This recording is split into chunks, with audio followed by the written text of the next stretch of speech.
Señores ministros de la Corte, señores gobernadores, señores diputados y senadores nacionales, presidentes y dignatarios extranjeros, argentinos.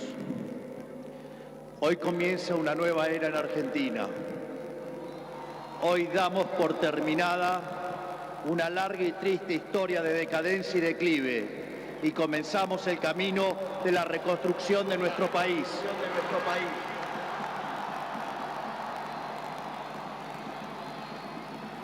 Los argentinos, de manera contundente, han expresado una voluntad de cambio que ya no tiene retorno. No hay vuelta atrás. Hoy enterramos décadas de fracaso, peleas intestinas y disputas sin sentido. Peleas que lo único que han logrado es destruir nuestro querido país y dejarnos en la ruina. Hoy comienza una nueva era en Argentina, una era de paz y prosperidad, una era de crecimiento y desarrollo, una era de libertad y progreso. Hace 200 años, un grupo de ciudadanos argentinos reunidos en San Miguel de Tucumán le dijeron al mundo que las Provincias Unidas del Río de la Plata no eran más una colonia española y que a partir de ese histórico momento seríamos una nación libre y soberana. Durante décadas nos enfrentamos en disputas internas acerca de cuál debía ser la forma institucional que nuestro país necesitaba. En 1853, luego de 40 años de haber declarado la independencia, bajo el auspicio de un pequeño grupo de jóvenes idealistas que hoy conocemos como la generación del 37, decidimos como pueblo abrazar las ideas de la libertad.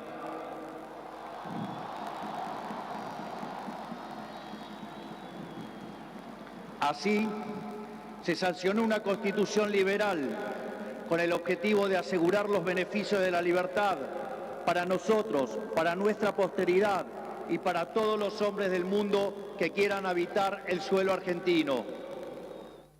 Lo que vino después de la sanción de esa constitución de fuerte raigambre liberal fue la expansión económica más impresionante de nuestra historia. De ser un país de bárbaros enfrascados en una guerra sin cuartel, pasamos a ser la primer potencia mundial. Para principios del siglo XX éramos el faro de luz de Occidente. Nuestras costas recibían con brazos abiertos a millones de inmigrantes que se escapaban de una Europa devastada en búsqueda de un horizonte de progreso. Lamentablemente, nuestra dirigencia decidió abandonar el modelo que nos había hecho rico y abrazaron las ideas empobrecedoras del colectivismo.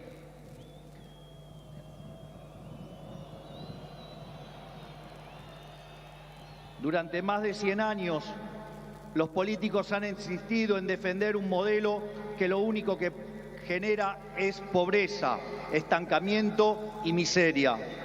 Un modelo que considera que los ciudadanos estamos para servir a la política y no que la política existe para servir a los ciudadanos.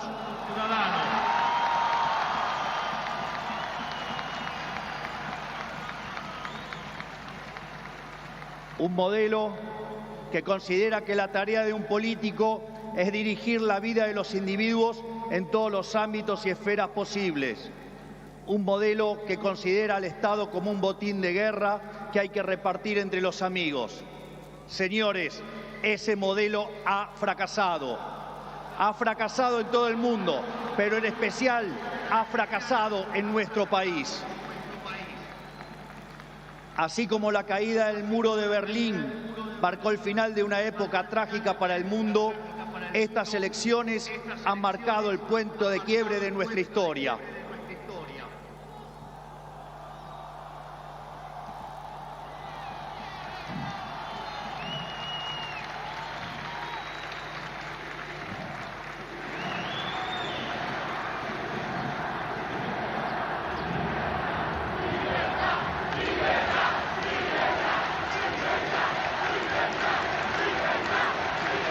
En estos días, mucho se ha hablado de la herencia que vamos a recibir. Dejen que sea muy claro en esto. Ningún gobierno ha recibido una herencia peor que la que estamos recibiendo nosotros.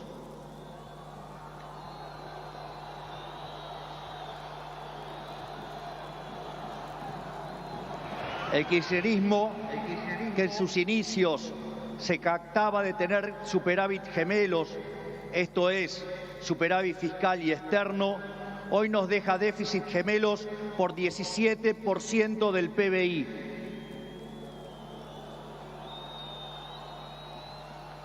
A su vez, de esos 17 puntos del PBI, 15 corresponden al déficit consolidado entre el Tesoro y el Banco Central. Por lo tanto, no existe solución viable en la que se evite atacar al déficit fiscal.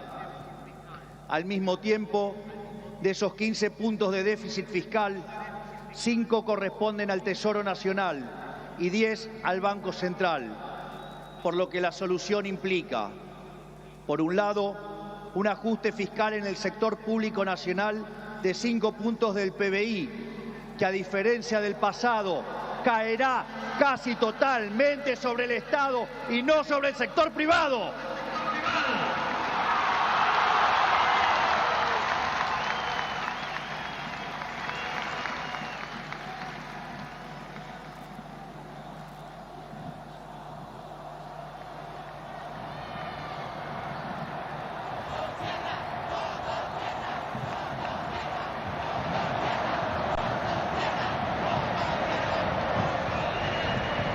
Por el otro, es necesario limpiar los pasivos remunerados del Banco Central, los cuales son responsables de los 10 puntos de déficit del mismo. De esta manera, se pondría fin a la emisión de dinero y con ello a la única causa de la inflación empíricamente cierta y válida en términos teóricos.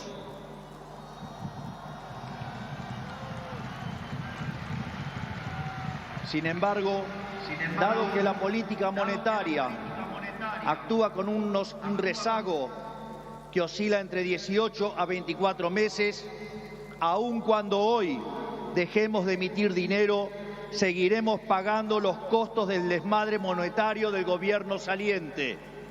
Haber emitido por 20 puntos del PBI como se hizo en el gobierno saliente no es gratis. Lo vamos a pagar en inflación.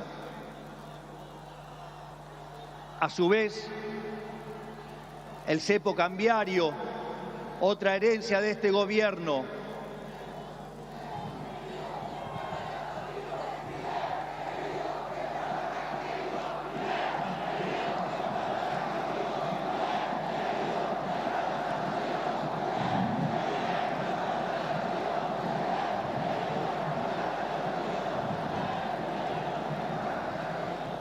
a su vez, el cepo cambiario, otra herencia de este gobierno, no solo constituye una pesadilla social y productiva, porque implica altas tasas de interés, bajo nivel de actividad, escaso nivel de empleo formal y salarios reales miserables que impulsan el aumento de pobres e indigentes, sino que además el sobrante de dinero en la economía hoy es el doble que había en la previa del Rodrigazo.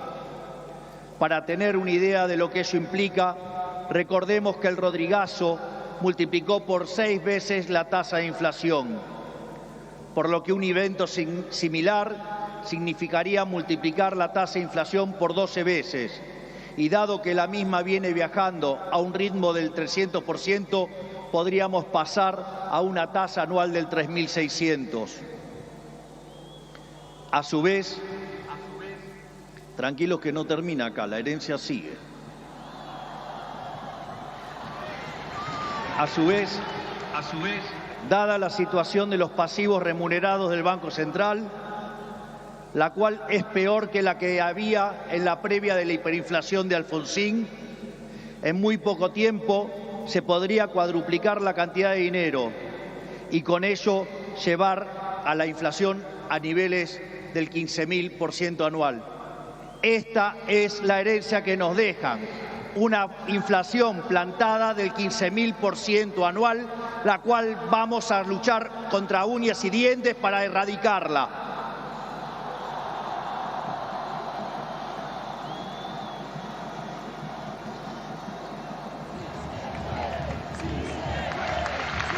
Es más, este número, que parece un disparate, quiero que sepan que implica una inflación del 52% mensual, mientras que hoy mismo ya viaja a un ritmo, de acuerdo a estimaciones privadas, que oscilan entre el 20 y el 40% mensual para los meses entre diciembre y febrero. Esto es, el gobierno saliente nos ha dejado plantada una hiperinflación y es nuestra máxima prioridad hacer todos los esfuerzos posibles para evitar semejante catástrofe que llevaría a la pobreza por encima del 90% y la indigencia por encima del 50%. En consecuencia, no hay solución alternativa al ajuste. Por otra parte, la herencia no termina ahí, ya que los desequilibrios en tarifas son soles equiparables al desastre que dejó el kirchnerismo en el año 2015. En el plano cambiario, la brecha oscila entre el 150 y 200%, niveles también similares a los que teníamos en el Rodrigazo. A su vez, la deuda con importadores supera los 30.000 millones de dólares y las utilidades retenidas a las empresas extranjeras alcanzan los 10.000 millones de dólares. La deuda del Banco Central e YPF suman 25.000 millones de dólares y la deuda del Tesoro pendiente suma unos 35.000 millones de dólares adicionales. Esto es, la bomba en términos de deuda asciende a 100.000 millones de dólares que habrá que sumar a los cerca de 420.000 millones de dólares de deuda ya existente. Naturalmente, a estos problemas hay que sumarle también los vencimientos de deuda de este año, donde los vencimientos de deudas en pesos son equivalentes a 90.000 millones de dólares y 25.000 millones de dólares en moneda extranjera con organismos multilaterales de crédito. Sin embargo, con mercados financieros cerrados y el acuerdo con el FMI caído por los brutales incumplimientos del gobierno saliente, el rollover de deuda es por demás desafiante aún para el mítico cíclope. Como si todo esto fuera poco, esto transcurre en una economía que no crece desde el año 2011. Y en línea a lo anterior, el empleo formal en el sector privado se mantiene estancado en 6 millones de puestos de trabajo, llegando a la locura que el mismo es superado en un 33% por el empleo informal. Por ello, no debería sorprender a nadie que los salarios reales se hayan destruido, ubicado en torno a los $300 mensuales, los cuales no solo son 6 veces inferiores a los de la convertibilidad, sino que de haberse mantenido la tendencia de aquellos años, o como lo decían ellos, el maldito neoliberalismo, hoy oscilarían entre 3.000 y 3.500 dólares por mes. Nos han arruinado la vida. Nos han hecho caer por 10 veces nuestros salarios. Por lo tanto, tampoco nos debería sorprender que el populismo nos esté dejando 45% de pobres y 10% de indigentes.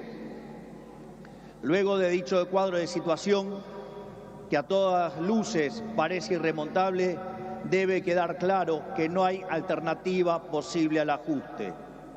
Tampoco hay lugar a la discusión entre shock y el gradualismo.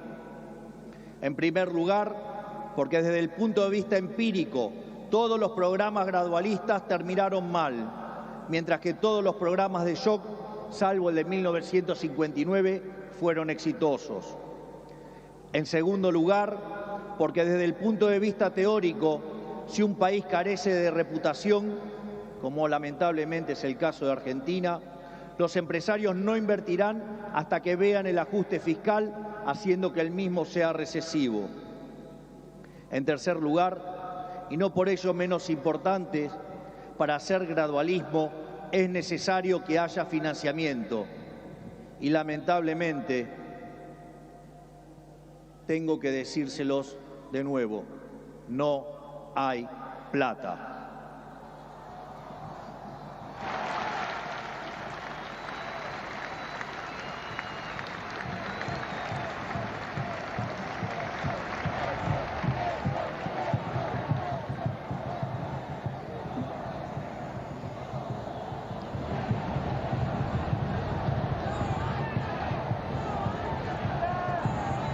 Por ende, la conclusión es que no hay alternativa al ajuste y no hay alternativa al shock.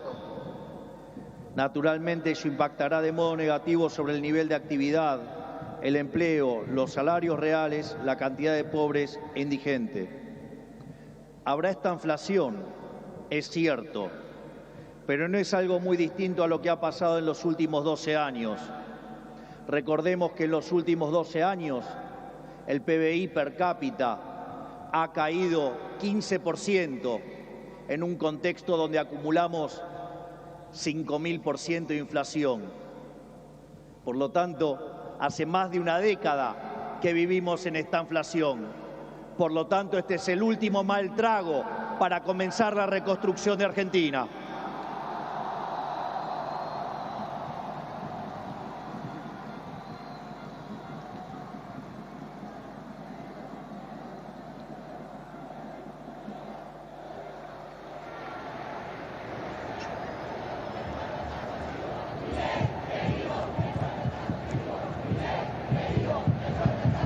A su vez, luego del reacomodamiento macro que vamos a impulsar, el cual será menos doloroso cuanto mayor sea la caída del riesgo país y cuanto mejor sea nuestra contención desde el Ministerio de Capital Humano, la situación comenzará a mejorar. Esto es, habrá luz al final del camino.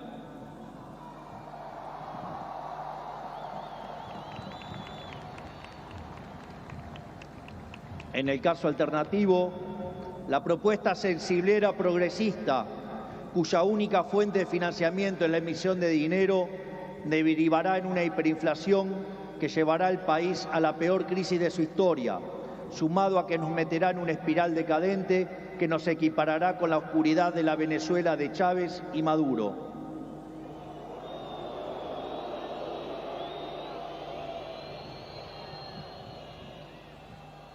Por lo tanto, luego de semejante cuadro de situación, no pueden quedar dudas que la única oposición posible es el ajuste, un ajuste ordenado y que caiga con toda su fuerza sobre el Estado y no sobre el sector privado.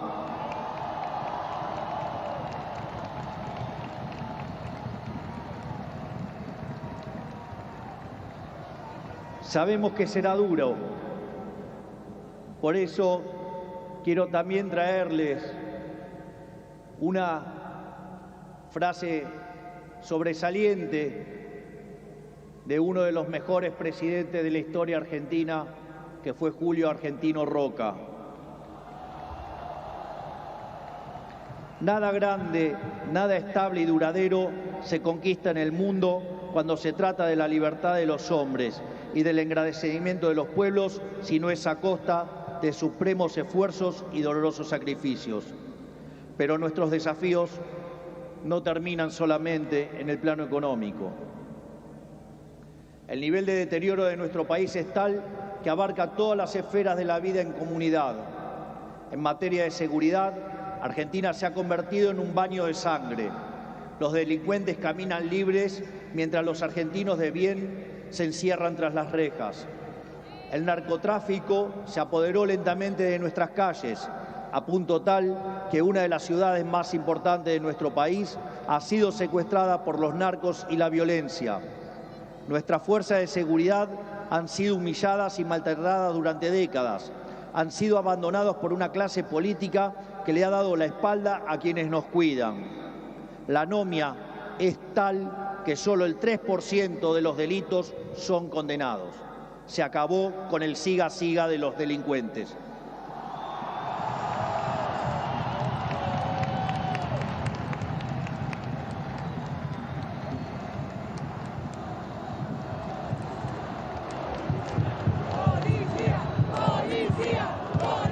materia social, estamos recibiendo un país donde la mitad de la población es pobre, con el tejido social completamente roto. Más de 20 millones de argentinos no pueden vivir una vida digna porque son presos de un sistema que lo único que genera es más pobreza. Como dice el gran Jesús Huerta de Soto, los planes contra la pobreza generan más pobreza. La única forma de salir de la pobreza es con más libertad.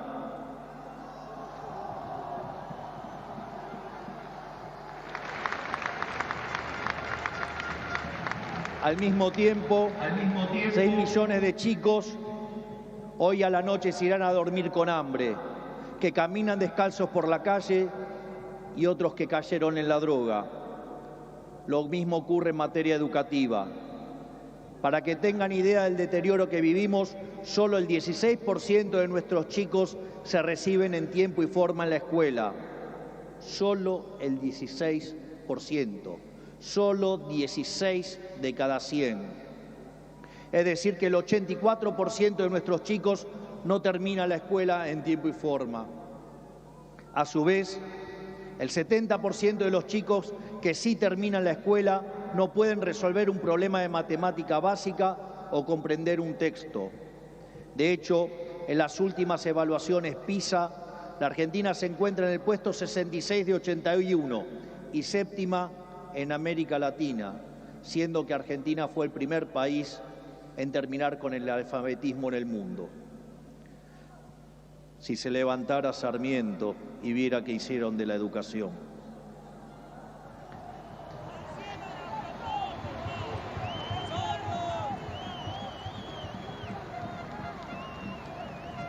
En materia de salud, el sistema se encuentra completamente colapsado.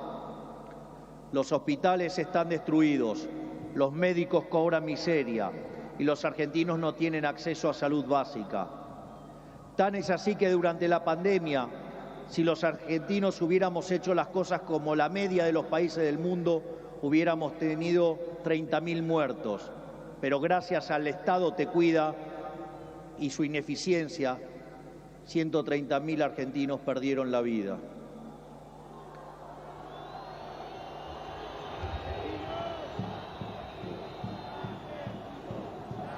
Ese es el estado presente del que los políticos tanto hablan, argumento que utilizan para justificar el aumento descomunal del gasto público que solo los beneficia a ellos.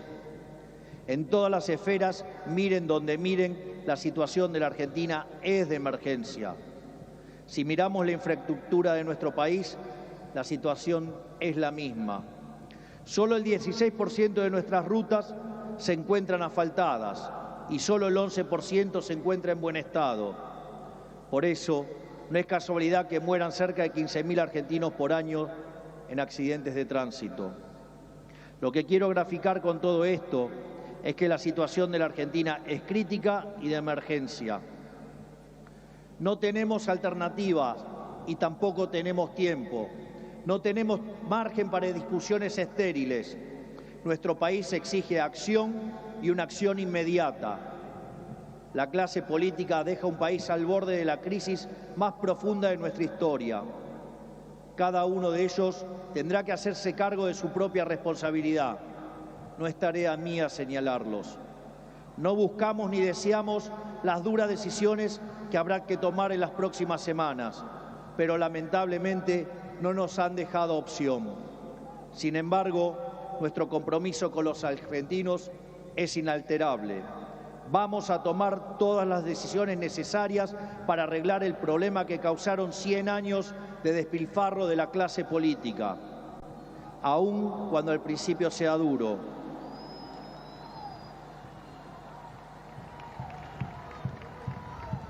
Sabemos que de corto plazo la situación empeorará, pero luego veremos los frutos de nuestro esfuerzo, habiendo creado las bases de un crecimiento sólido y sostenible en el tiempo.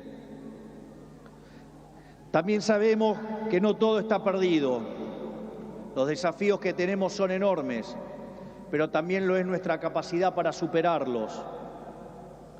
No va a ser fácil, 100 años de fracaso no se deshacen en un día, pero un día empieza y hoy es ese día.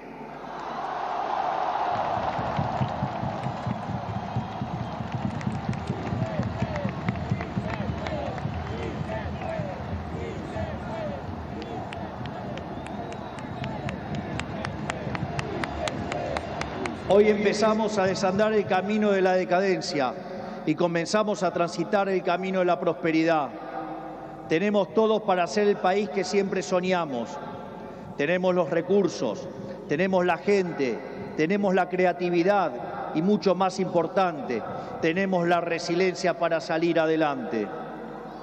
Hoy volvemos a abrazar las ideas de la libertad, esas ideas que se resumen en la definición del liberalismo de nuestro máximo prócer de las ideas de la libertad, el profesor Alberto Venegas Lynch, hijo, que dice: el liberalismo es el respeto irrestricto del proyecto de vida del prójimo, basado en el principio de no agresión, en defensa del derecho a la vida, a la libertad y a la propiedad, cuyas instituciones fundamentales son la propiedad privada, los mercados libres de intervención estatal, la libre competencia, la división del trabajo y la cooperación social. En esa frase de 57 palabras está resumida la esencia del nuevo contrato social que eligieron los argentinos.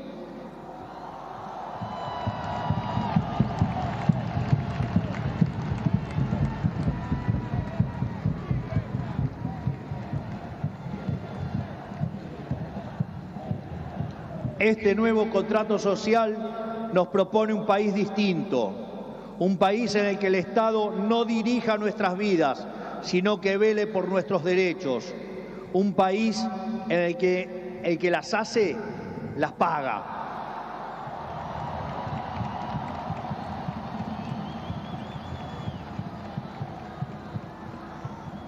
Un país en el que quien corta la calle violando los derechos de sus conciudadanos no recibe la asistencia de la sociedad.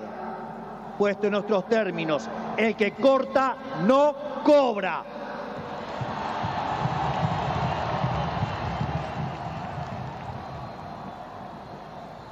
Un país que dentro de la ley permite todo, pero fuera de la ley no permite nada. Un país que contiene a quienes lo necesitan, pero no se deja extorsionar por aquellos que utilizan a quienes menos tienen para enriquecerse a ellos mismos.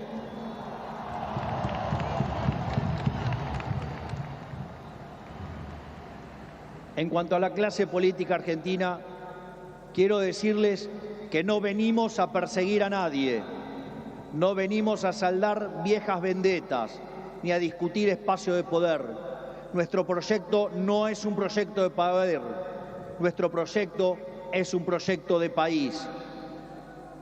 No pedimos acompañamiento ciego, pero no vamos a tolerar que la hipocresía, la deshonestidad o la ambición de poder interfieran con el cambio que los argentinos elegimos. A todos aquellos dirigentes políticos, sindicales y empresariales que quieran sumarse a la nueva Argentina, los recibimos con los brazos abiertos.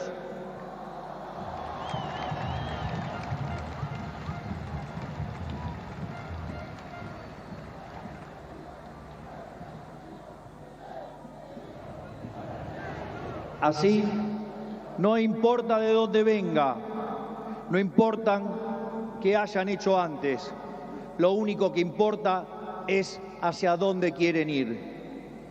Aquellos que quieren utilizar la violencia o la extorsión para obstaculizar el cambio, les decimos que se van a encontrar con un presidente de convicciones inamovibles, que utilizará todos los resortes del Estado para avanzar en los cambios que nuestro país necesita.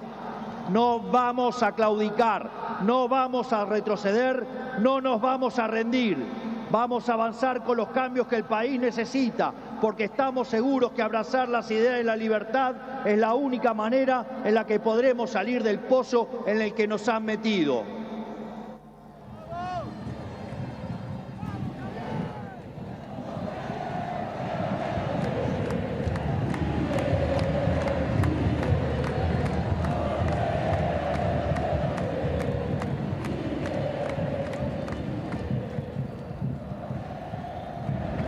Por lo tanto, y para ir terminando, que quede claro, hoy comienza una nueva era en Argentina.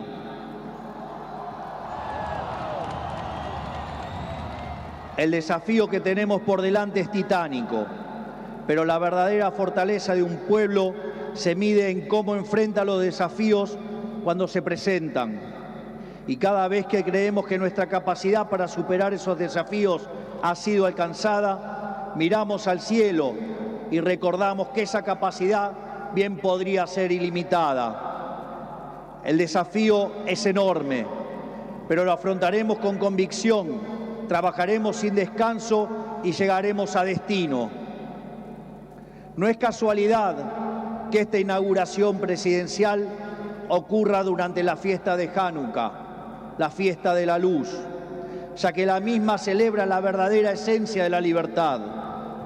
La guerra de los macabeos es el símbolo del triunfo de los débiles por sobre los poderosos, de los pocos por sobre los muchos, de la luz por sobre la oscuridad, y sobre todas las cosas, de la verdad por sobre la mentira. Porque ustedes saben que prefiero decirles una verdad incómoda antes que una mentira confortable.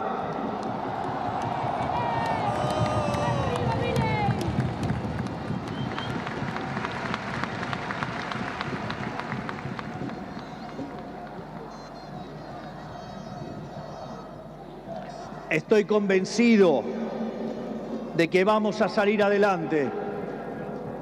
Recuerdo cuando hace 2 años, junto a la doctora Villarruel, hoy vicepresidente de la Nación,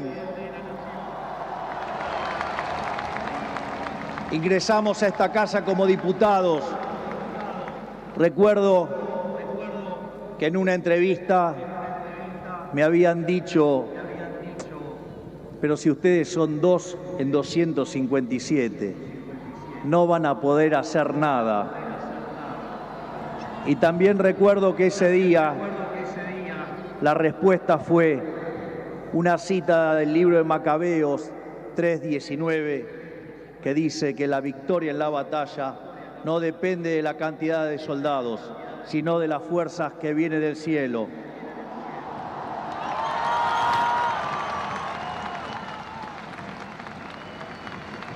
Por lo tanto, Dios bendiga a los argentinos y que las fuerzas del cielo nos acompañen en este desafío. Muchas gracias. Será difícil, pero lo vamos a lograr. ¡Viva la libertad, carajo! ¡Viva la libertad, carajo! ¡Viva la libertad, carajo! Conforme a ponerse de pie que vamos a salir. Por el artículo 75 de la ley 26.522 hasta aquí.